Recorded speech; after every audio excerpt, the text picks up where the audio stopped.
You ever wake up one morning thinking you own your life, only to find out someone's decided they own it for you? That's exactly how I learned just how creative a homeowners association could get when they set their minds on making you break. Let me tell you, I'm not talking about broken fences or overdue bills. I mean real control, the kind you can taste in the air every time you step outside your own front door. That I moved out here to Abilene for some peace.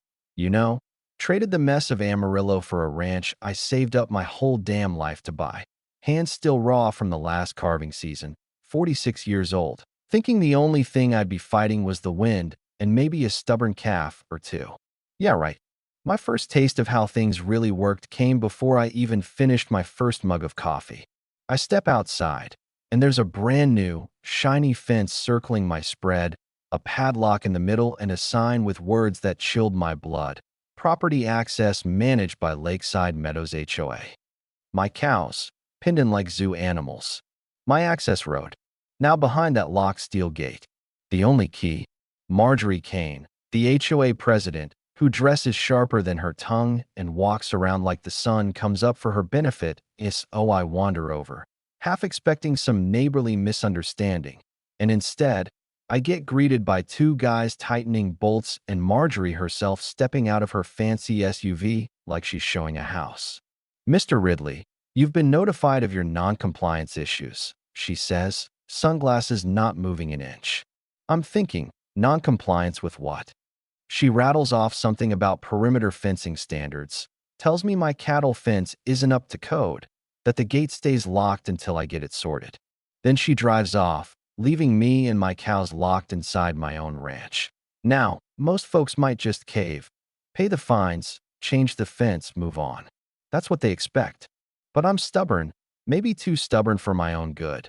So I call up my neighbor, Glenn Porter, old-timer with more stories than teeth, who laughs and says, "Son, you're in for it now. Marjorie's been running the board for years. If she wants you gone, you'll know it." Glenn tells me the only way to survive is to fight back. And to fight smart. So I start digging. Every letter, every photo, every scrap of HOA paper since the day I moved in goes into a fat folder. I show up to the HOA meeting, the air thick with bad coffee and worse intentions, and before the landscaping and mailbox squabbles are done, Marjorie puts me on the agenda. She tries to embarrass me in front of the room, says my fence doesn't fit her idea of pretty, threatens fines and legal action if I don't fix it. I fire back, show her pictures of 3 houses with different fences, ask why I'm the only one locked out. "Those cases are under review," she says, not missing a beat. But I see it in her eyes. She's not used to being called out that it's not just about fences anymore. It's about control, about making sure everyone's afraid enough to follow the rules, even when the rules are made up on the fly. Glenn tells me she's got half the county on speed dial, real estate, zoning, you name it. That's when Paula Green steps into the picture. Paula's got her own scars from Marjorie, lost a 100-year-old oak because the board didn't like its appearance. She catches me in the parking lot, says, "They'll run you out if they can," just like they did to the last guy who fought back. When I ask her why nobody ever stands up, she just shakes her head. Most people can't afford the fight, but I'm too far in to quit. I call for mediation, hoping reason might win out. I show up with maps, cattle records, photos, even satellite images. They offer to drop some fines if I rebuild the fence to their taste. I tell them that's not a compromise, it's just extortion in nicer clothes. Marjorie smiles, never reaches her eyes, and leaves me dangling. That night, I sit on my porch, watching the sun bleed out over the pasture, and I realize this isn't about me anymore. It's about every person on this road who's been too scared to speak up. The pressure cranks up. Certified letters every day, fines climbing faster than weeds. I start losing sleep, running water tanks from the well, when Marjorie's fence blocks my herd's access to the creek. She doesn't budge. One morning, a for sale sign goes up on the little half-acre that holds the gate. That's when the idea hits. If I buy that land, I control the only choke point the HOA has over me. But you gotta be sneaky in a place like this, you know what I mean? I get Tom Baird, my lawyer, to look into the lot.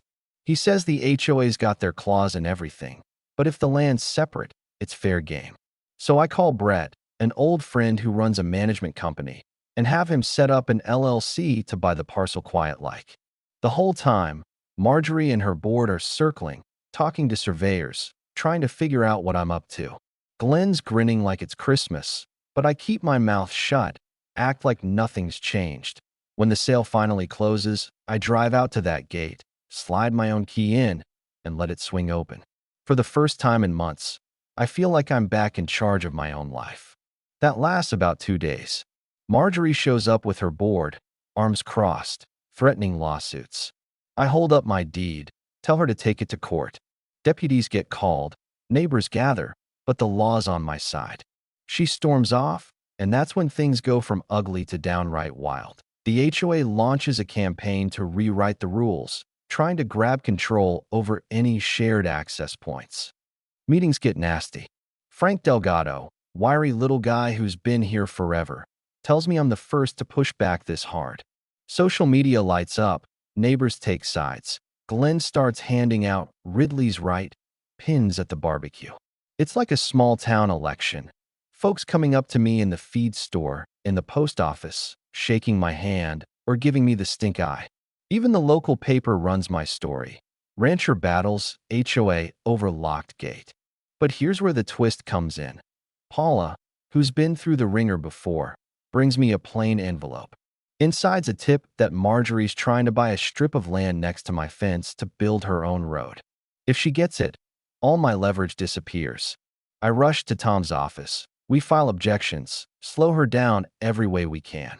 The whole county's watching now. Radio hosts, Facebook warriors, even the judge at the courthouse. Then comes the day in court, both sides packed in like it's the Super Bowl. Marjorie's dressed to the nines. I'm in boots and a shirt still dusty from chores. Paula tells me, win or lose, you've already changed things. But I don't care about making a statement. I want a real win. The judge bangs the gavel, rules in my favor, says the HOA never had any right to the gate, and even orders them to pay my legal fees. Stepping outside the courthouse, cameras flashing, I tell the crowd, it's not about fences, it's about not letting anybody take what's yours just because they think they can. Back at the ranch, Glenn shows up with cold beer. We lean on the fence and watch the cows wander down to the creek, free for the first time in months. But the real ending isn't about me or my cows, or even the locked gate. A few weeks later, at the next HOA meeting, people are speaking up, not whispering, not looking over their shoulders, just asking questions like neighbors ought to.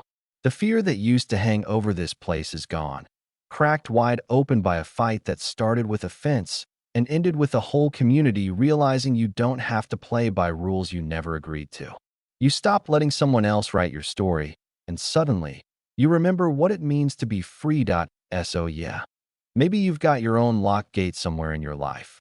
A rule that doesn't make sense, a neighbor who pushes too hard, a voice in your head telling you to sit down and shut up. Don't. Push back. Ask questions. If it's worth the fight, don't stop till you're holding the key yourself. And I want to know, what would you have done if you were me? Where's the line between order and overreach, between community and control? Drop your thoughts below, because this story, just like that gate, is only as strong as the people willing to stand behind it.